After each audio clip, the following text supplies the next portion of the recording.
Good evening, everyone. I call to order the virtual meeting of the Lakewood Reinvestment Authority on March 2nd, 2026 at 6:06 p.m. To connect with the meeting online, please use one of the following links at lakewoodspeaks.org or lakewood.org/council videos. For online public comments, you may post comments of any links to lakewoodspeaks.org. That is our online forum for public comments, and will be left open through 10 a.m. tomorrow morning for any comments related to this evening's presentations. Will the clerk please get us kicked off calling the roll? Chair Strom. Here. Commissioners Barraway. Here. Black.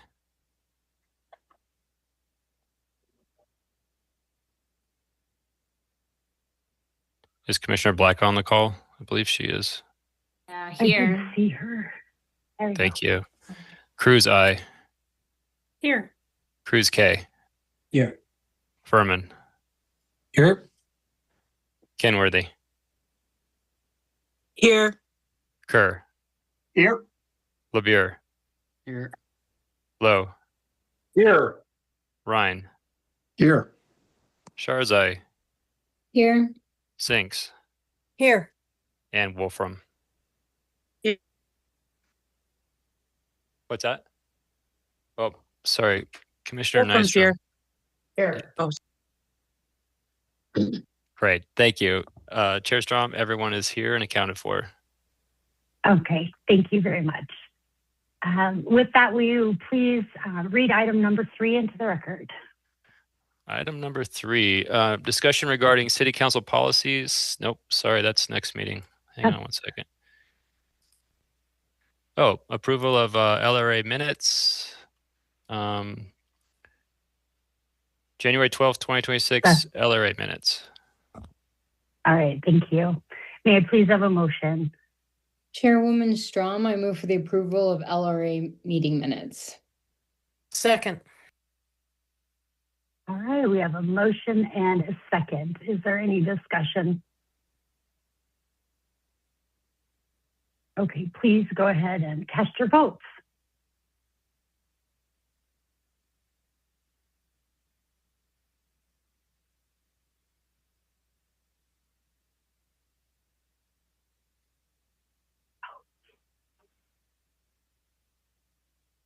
I'm not seeing any objections. Okay, thank you.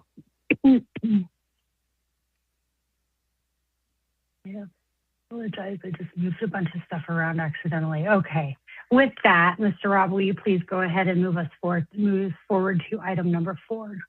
Item 4, purchase sale agreements for LRA properties and discussion of resolution LRA R 2026-1 and resolution LRA 2026-2. Okay, thank you very much. For this item, we do have a presentation tonight, but before I hand it over to Director Chan to kick us off with this topic, wanted to just convey to the board, the commission, as well as any of the public that is listening tonight, that as we now have a new director of the LRA, Mr. Will Chan here, at the City of Lakewood, we are going to be doing things a little bit differently as we move forward. And we also do actually have a number of things. We've got more going on this year as well. And so what you can expect as we move forward this year, we will soon be embarking upon scheduling the full year's worth of meetings to occur with a somewhat regular cadence. So it will be a little bit more regular and proactive to address some of the items that will be coming up. So wanted to let everybody know, as you guys know, we've got the Bend project that's been in front of us and another potential districts that will be coming before us as well. So this will keep us a little bit more on top of things and able to be a little bit more nimble and proactive to having some of these conversations. So just keep an eye out in your email over the next week or so for those invites to get us through the year. With that, I will go ahead and hand over the floor to our LRA Executive Director, Will Chan, and he'll kick off the presentation part of our meeting this evening. Thank you so much, Chairperson Strom. I'm actually going to do a handoff as well. Just from our last meeting, we got a lot of questions on the community outreach piece, a lot of questions from the study session for our developers. So we've invited them back, Spire Development. Ryan Labor is the Vice President of Development with Spire Development, and he will be providing an update on what has happened in the past month and an update on the project itself. So I'll kick it up to Ryan. Perfect. So, Mr. Labor, the floor is yours. Thank you, Will. Good evening, Chair and Commissioners. I'm going to go ahead and share my screen and proceed with a prepared presentation. And then, of course, we can have a discussion as everyone would like to. So I'm representing Spire Development, and of course, the resolutions before you are regarding 6051 West Alameda Avenue and 6203 and to 6205 West Colfax Avenue. Over the last many months, we've been engaged in a competitive RFQ process for these two properties, and our proposal was centered around these goals. Some of these goals are repeated, but I thought they were worth sharing again. We really set out in our proposal to transform these underutilized sites into assets for the two community hubs in which they exist, as well as to supply affordable housing for primarily seniors, but also families. So at least 50 new high-quality units of affordable housing for seniors. Our goal is to market the property, especially to Lakewood residents and Lakewood seniors. In doing so, our goal is to de-rent burden at least 50 senior households in Lakewood, providing them with less stress and a more fulfilling life. We also aim to provide an outlet for seniors in Lakewood who are in single-family homes that might no longer suit them well through this project, and then in doing so, free up single-family homes in Lakewood for younger families, helping to boost the overall housing ecosystem. And finally, we want to, as quickly as possible, support Lakewood's Proposition 123 commitment to increase affordable housing units. So a big material update since the last presentation I provided is that we went ahead and developed a very detailed development proposal for the Alameda Avenue site.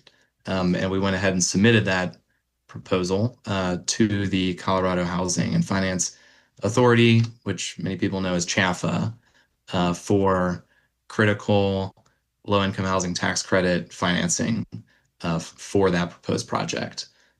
We were only able to submit one application, and being that we're still underneath or still ongoing through this RFQ process, we weren't certain if we should submit a proposal on Alameda Avenue only, or Colfax Avenue only, or as a scattered site project on both properties. So we felt like we took a conservative approach and submitted the Alameda Avenue site only for funding. It was a once-a-year opportunity that came and went in February, and so we didn't want to miss that opportunity to apply this year. So anyway, that Alameda Avenue site and project we've called Alameda Commons, and so the next number of slides will speak to the details of the Alameda Commons project precisely as we submitted it to CHAFA for consideration. So the project, and some of these details are familiar, and then some of them have been slightly updated since our last presentation. So that the Alameda Commons project is envisioned as 100% age restricted to seniors 62 and up. It targets households at or below 40%, 50%, and 60% of the area median income, averaging 54% of AMI property-wide. There are 41 bedroom units, 10 two-bedroom units, and those age and rent and income restrictions would be memorialized and enforced through a 40-year recorded deed. The design of the project is compliant with both the existing zoning code as well as the October 2025 amendments to the zoning code. A big driver is open space and parking, so we'll speak a little bit more to that momentarily. The amenities of the project would include a community room with kitchenette, fitness center, a full-time staffed leasing office, a resident services office, some community garden space, and rooftop areas, which help to provide the required open space per zoning. And then the entire project, we've committed to make it pet-friendly for the seniors living there. So here's an updated design image versus what was presented a few weeks ago. But it's essentially a very similar layout where we have a single 5-story building off of Alameda with parking in the rear. And here are elevations, the top one looking from Alameda, and then the bottom elevation looking from the east. The bottom elevation, you can really see the rooftop space along Alameda. There's actually some rooftop space on that terrace on the 4th floor, and then some more rooftop space that's accessible via that you can tell stair tower and elevator tower on the top floor too. So the capital stack to the project was really developed according to the federal low-income housing tax credit program guidelines and restrictions.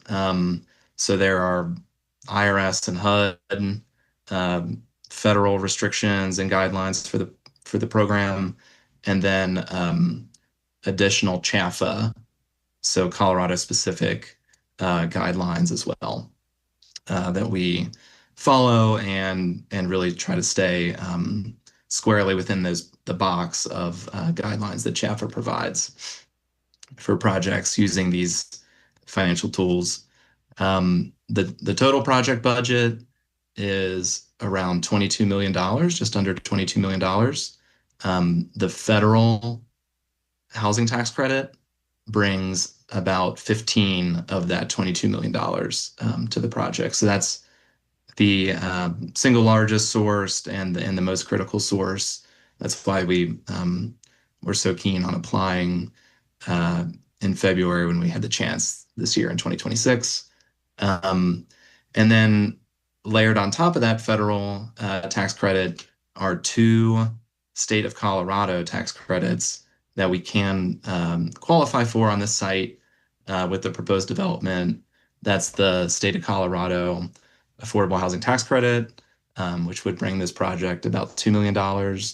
And then the state of Colorado Transit-Oriented Communities Credit, which is projected to bring $340,000 about dollars to the project. And then additionally, we have debt and deferred developer fee and the amount of $4.7 million to this project. There is a requirement that a local contribution be given by the local authority having jurisdiction to any project in order to access that state of Colorado affordable housing tax credit. So that's envisioned through a donation of land by the LRA.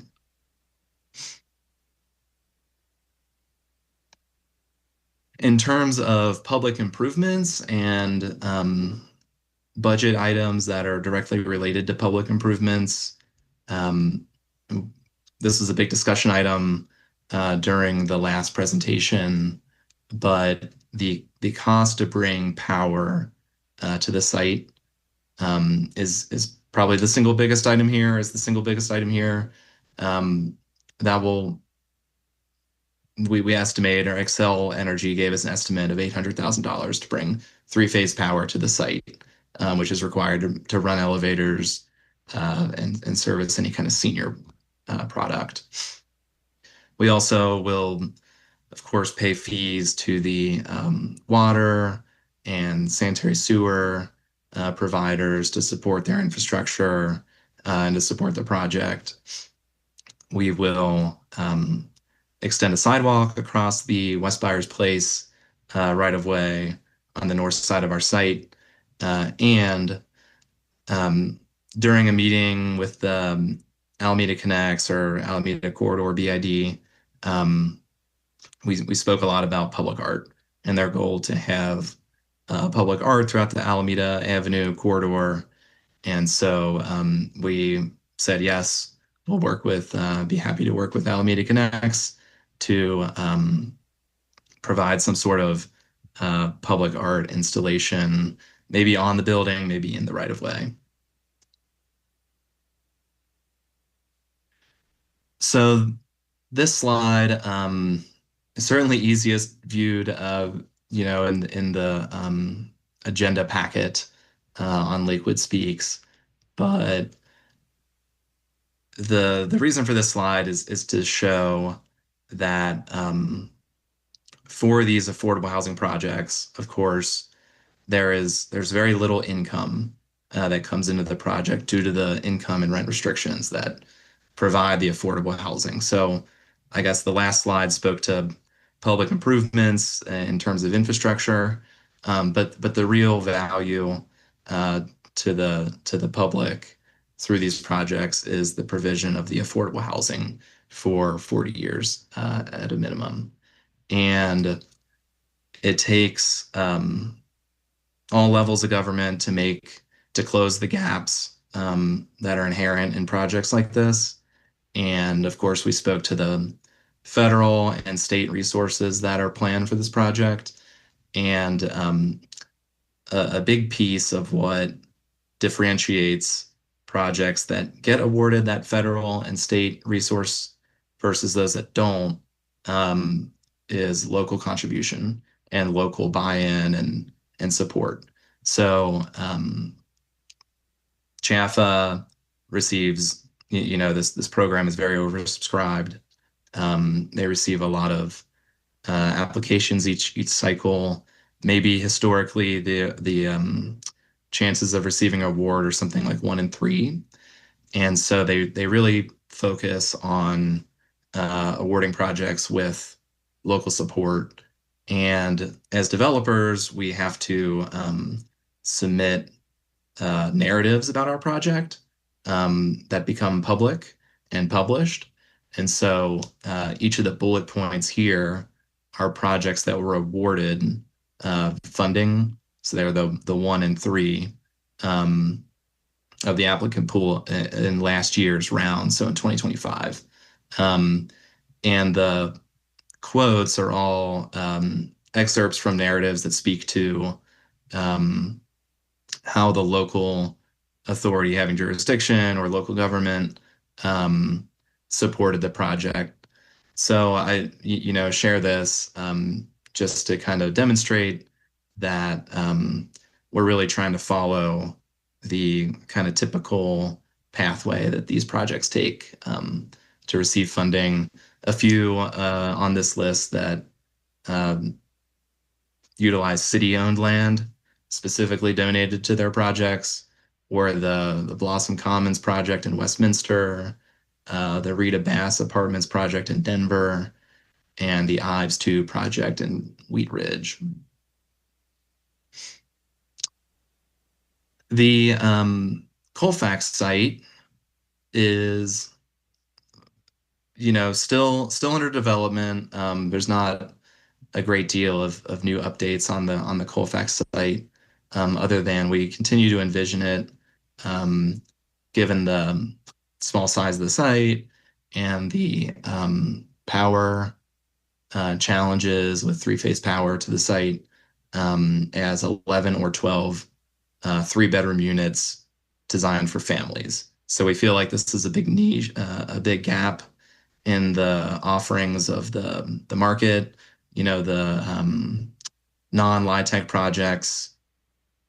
There's a plethora of 1-2 bedroom units that have been brought online in the last couple of years, but there are not many large units for families with children. So this is designed to fill that gap for low-income families. So in terms of the next steps, I spoke to this a bit, but we applied to CHFA on February 2nd for the Alameda Avenue site alone, with one of our goals being to deliver this project as quickly as possible. If that project were to get funded, we'd feel great about that and move forward with the Alameda Commons project that was presented here tonight. We would expect that decision probably at the end of May or maybe even early June. If that project is not awarded this year, then we would propose to combine both the Alameda Avenue site and the West Colfax site together going forward, and kind of bind them up as a large senior project and a smaller family project as one scattered site project. And the resolution that's presented, I believe allows staff to enter into a purchase contract for the land. And that contract, as we've developed it, is conditioned upon us being able to finance the project fully, and that's what we envision is through the LIHTC program, as well as recording the 40-year land use restriction agreement that I spoke about earlier, ensuring that all the units that are developed meet the affordable restrictions and Proposition 123 requirements. In terms of community outreach, I met with leadership from the two corridor bids and sister organizations. So had a nice meeting with Tom Quinn and his staff about the Alameda site, and they actually wrote a letter of support, which is on the right side of the slide. And then we also had a nice meeting with the team called the three sister organizations on Colfax. And they offered to be a resource for the project there on Colfax going forward. And once we have a more developed kind of design to present and program to present, they offered to be a liaison to the community and have us present, more details at a monthly meeting of the bid and community association. So certainly appreciate your all's invitation to reach out to those groups at the last presentation, and staff connecting me with those folks. So that's the presentation I prepared, but happy to go back to any slides or take questions. All right, thank you. And Director Chan is here as well. So any questions that commissioners may have, either for the developer or for the LRA. And we will be voting on this tonight. So we do have two resolutions before us for discussion and vote this evening. The first would be transferring to the property on West Colfax, but then also Alameda. So We have both of those in front of us. I've talked long enough. I don't have any hands up though. Okay, I'm sure like surely there's at least one question. Yeah, thank you. So appreciate the examples that you had on the slide, particularly because a lot of them are so local to us. So just want to make sure that I understand there are examples that you shared of fees being waived in other municipalities.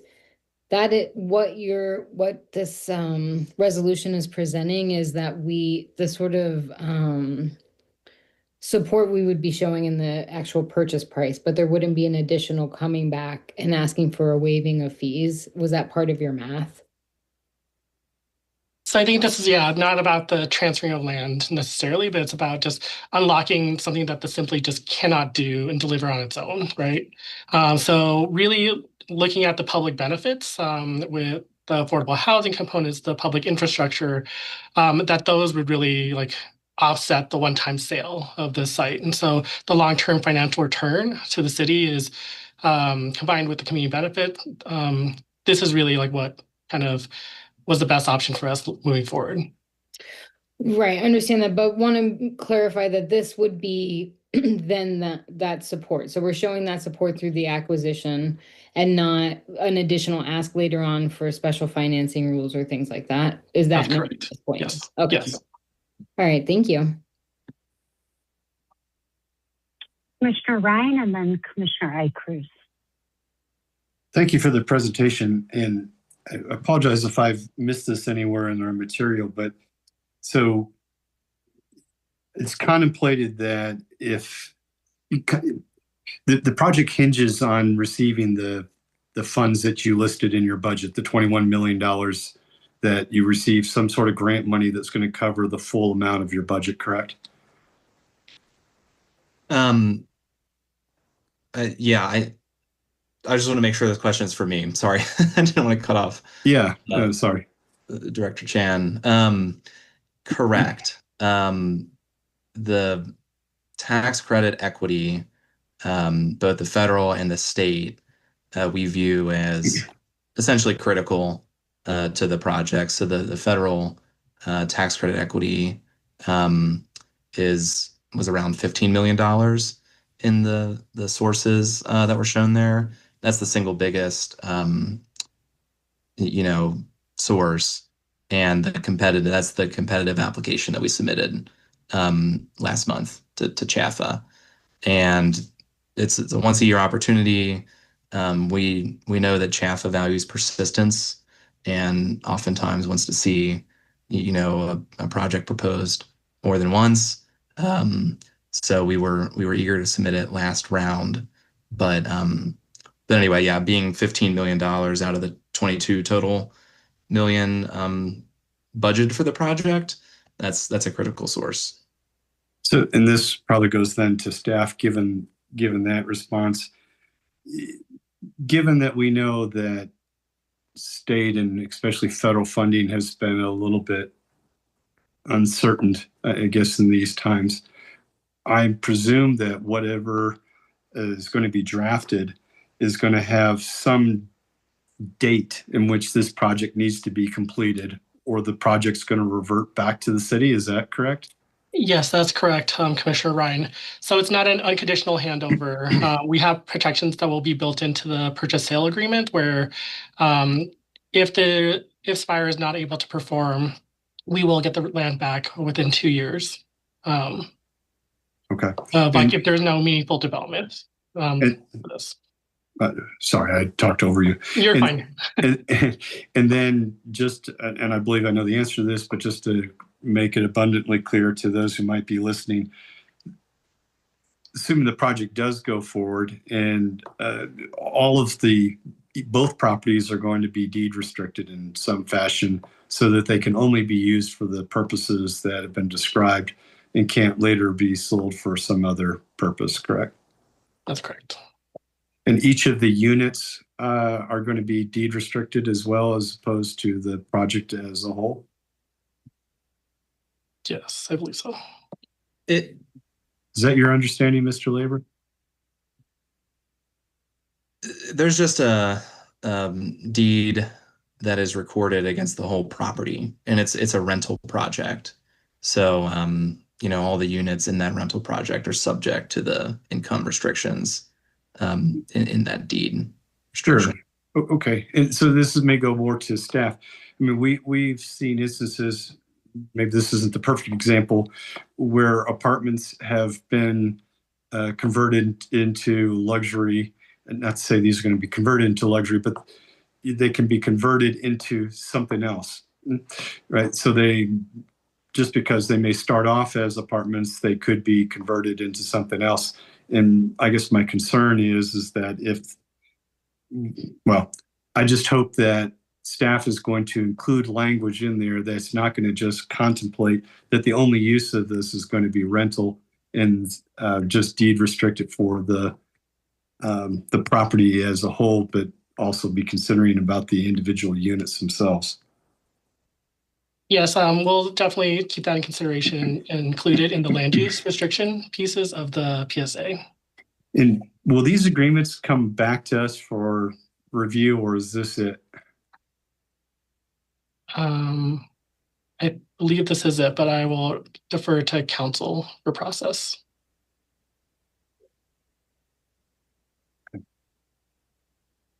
I don't know that we know what else is part of the process, though.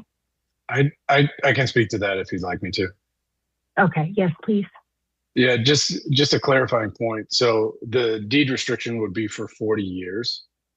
That's essentially the useful life of most development. So the deed restriction is for 40 years. As to the second question, whether you would review those specific deed restrictions, you would not. So the authorization would be to give the executive director the authority to execute any necessary agreements. Okay. So just so my understanding is clear, we're contemplating that the entire budget of $21 million is going to be covered by some grant or another, whether state, federal, or some other aspect. And if some grant does not come to fruition such that the project cannot move forward, the property will revert back to the city within 2 years of the date, I guess, that we give this approval or that the papers are signed, and that there'll be deed restrictions on the entire property. Did I summarize that correctly? Yeah, with the caveat, essentially the sale would not go through. There would never be a closing if they're not able to meet the requirements to make this affordable. That makes sense. Okay, great. Thank you very much for both of you explaining this to me. Commissioner Icruz. Thanks. And I appreciate those questions from Commissioner Ryan too. And so if anybody in the public is interested in looking at these, is our understanding that these is encapsulated in the current contract kind of draft that's in there regarding the timeline, the conditions for purchase and the deed restrictions. Is that kind of what we can expect to be in there? Yes. Okay. That's helpful. And then I guess my second point, really appreciate kind of the mock-ups and all the drawings and all of those things. I'm curious kind of in the development of the plans, how planned would you say these things are in, us sharing this with constituents and understanding that kind of, there are these processes that the plans go through and ideas change and all of that. So we'd just love to have some help managing expectations. I think the transparency is key for these projects.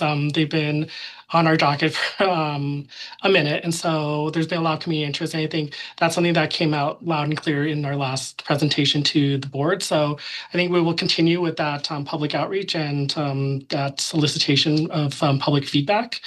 And so we'll work closely with Spire and the developers as the plans kind of get finalized and closer to fruition.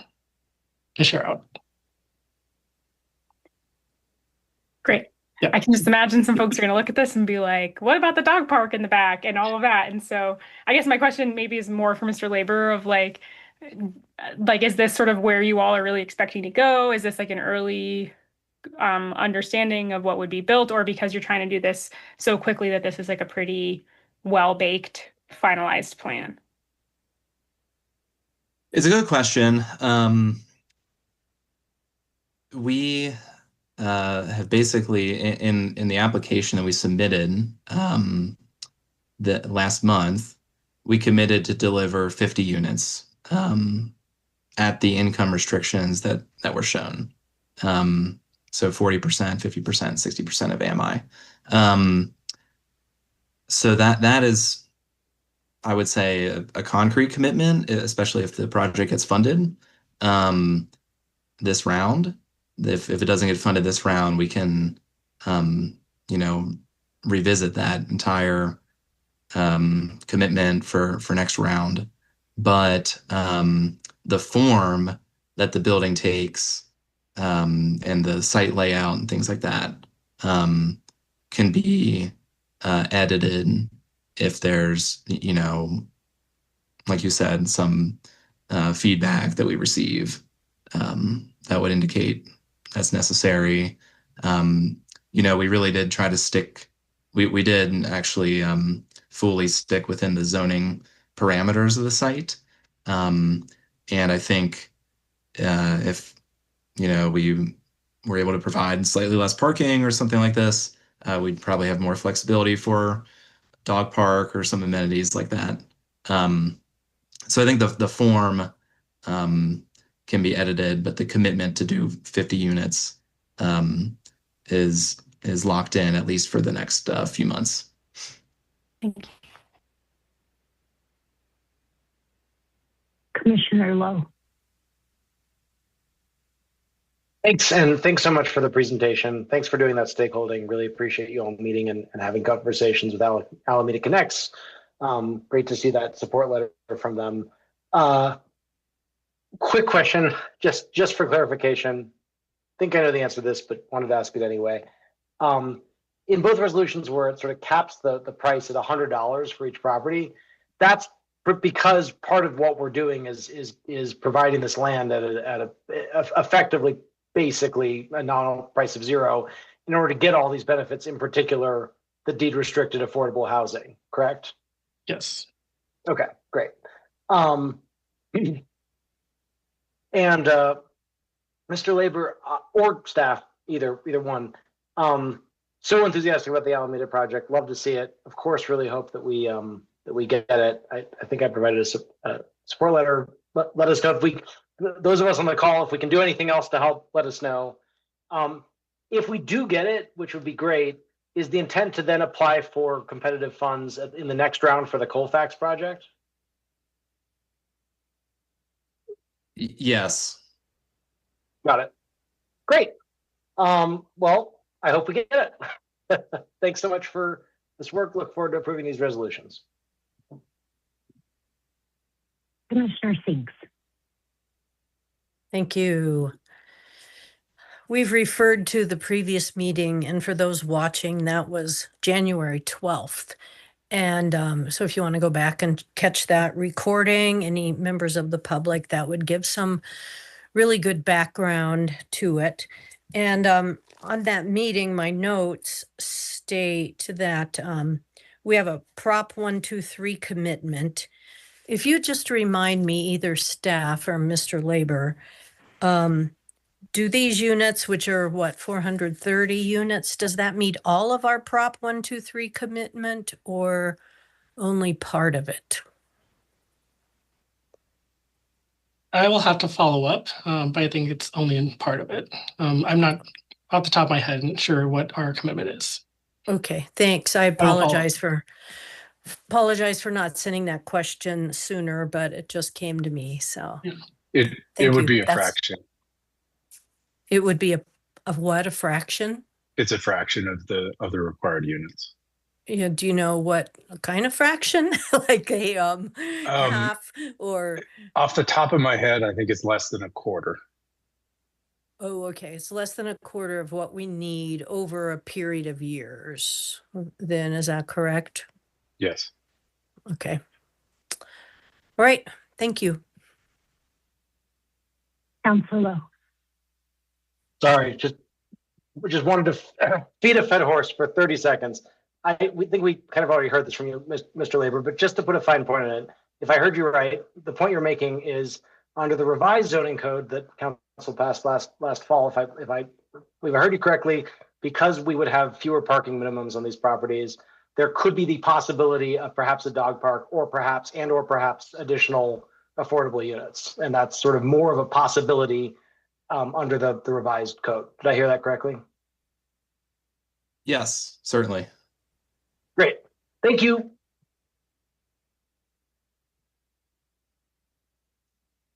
Commissioner Furman.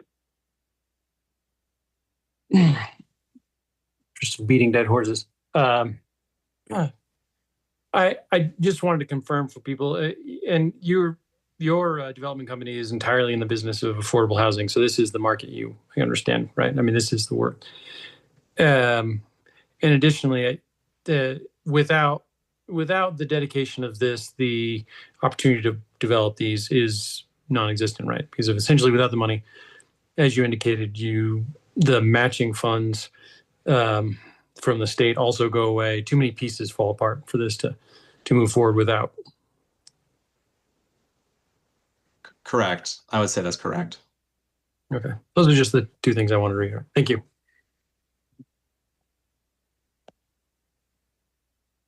All righty. That is all the hands that we have up, which tells me we are ready to move forward with a vote on this. May I please have the first motion? Chairwoman Strom, I move for the adoption of Resolution LRA 2026-1. Second. All right, we have a motion on the floor and a second. Any further discussion or debate? Seeing none, please go ahead and cast your votes.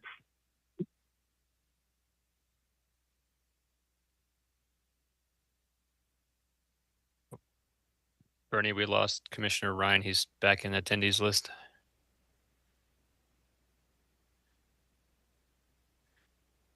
I have to keep those thumbs up for a second.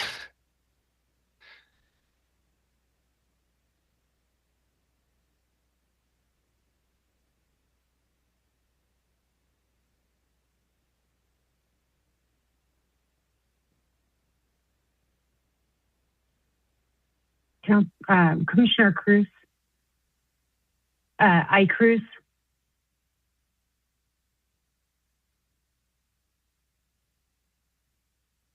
Did we see Commissioner I. Cruz's thumb? I didn't. I see. I think 13, she's off camera. And Commissioner Ryan, I'm not seeing him on screen yet still. He was just promoted. Oh, now he's back in the attendees list. Oh my goodness. Who knew we would get a bicep workout tonight? I don't think this counts, if but you're here. Councilor Ryan just texted me the yes vote. Sure, so that counts. That makes 14 if Ryan, and we haven't seen Councilor Cruz yet.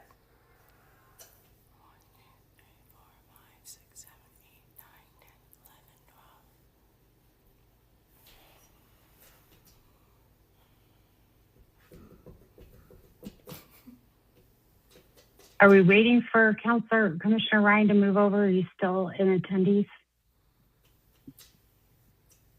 Thanks, Chair Strom. Yeah, he is still stuck in attendees land for some reason.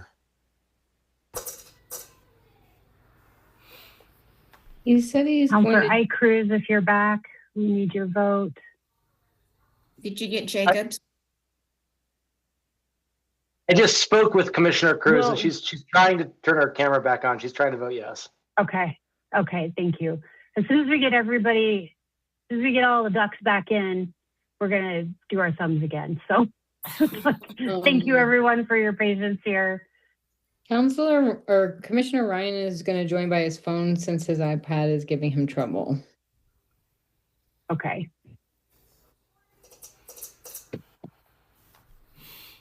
And then we might have lost Commissioner I. Cruz as well.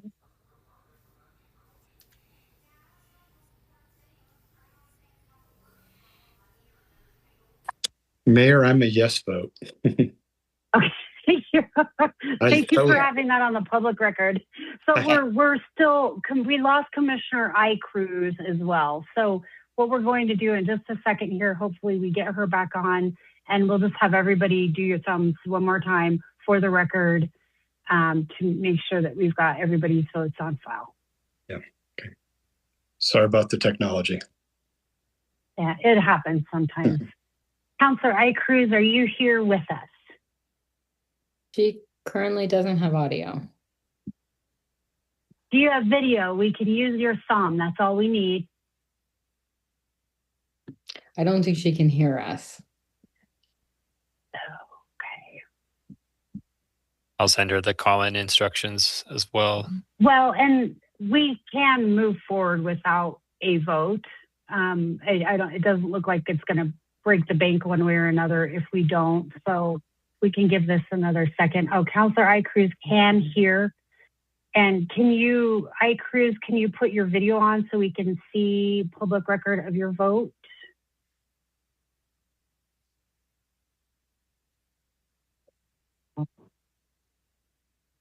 It says her video is on. Sorry, that's my phone like buzzing.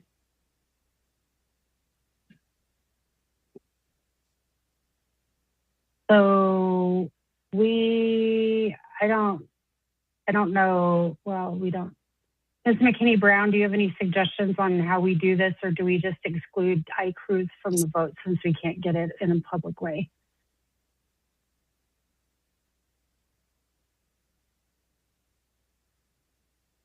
If she has it available, would it be okay if she raises her hand if those functions are available? Would that be okay? It seems No. It seems to not be working. Okay. So I believe that you have a majority without her vote, and I think you should go ahead and take the vote with those who are there because you do have the majority you need. Question: I have her on the phone. If she can talk through the speakerphone, would that be sufficient? I don't think so. I think that because this is a meeting where everybody's vote has to clearly be recorded, that it really needs to show your faces in your votes. Okay. Sorry, Councilor Cruz. On that note, Commissioner LeBur is off camera as well. If you want Jacob's vote. Yeah. I think we're ready to go ahead and get everybody's votes again. So, yes, if we could have all video cameras on, and please vote. So, thumbs.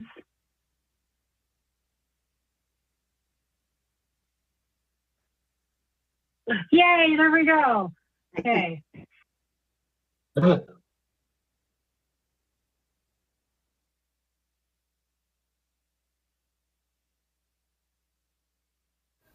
All right, that passes unanimously, and that was LRA Resolution 2026-1. Now, are we ready for Resolution -2? May I please have a motion? Council or Chairwoman Strom, I move for adoption of Resolution LRA 2026-2. Second.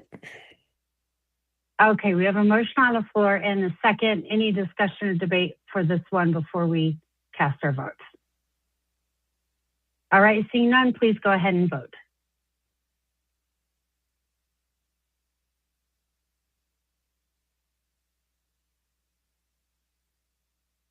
All right, and that passes unanimously, 15. And thank you, everybody, for your patience on that. And that is it for our business this evening. So with that, I see no further business. We'll go ahead and adjourn our LRA meeting tonight at 6:55 p.m. Thank you, everybody. And again, keep an eye on your inbox, and we'll get everybody else scheduled throughout the end of the year. Have a good night. Thank you, everyone. Have a good night.